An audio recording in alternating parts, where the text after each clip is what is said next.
ഇനി മറ്റേ അവരുടെ വരവാണ്.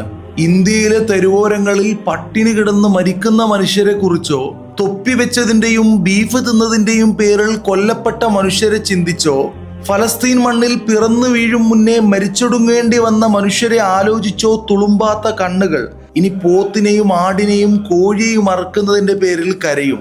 മനുഷ്യർക്ക് വേണ്ടി നീറാത്ത അവരുടെ ഹൃദയങ്ങൾ മൃഗങ്ങളെ ഓർത്ത് നീറിപ്പുകയുന്നത് നിങ്ങൾക്ക് കാണാം.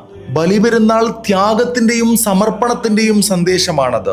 നരബലിയല്ല, മൃഗബലിയാണ് മാനവികമെന്ന് അള്ളാഹു തന്റെ ദൂതൻ മുഖേന ഈ ലോകത്തിന് പഠിപ്പിച്ചു കൊടുത്തതിന്റെ സ്മരണയാണ് ബലിപെരുന്നാൾ.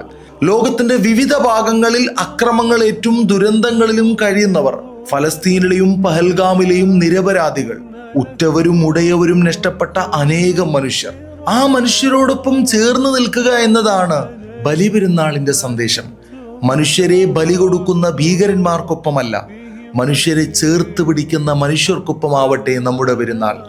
ഏവർക്കും ബലിപെരുന്നാൾ സന്തോഷങ്ങൾ.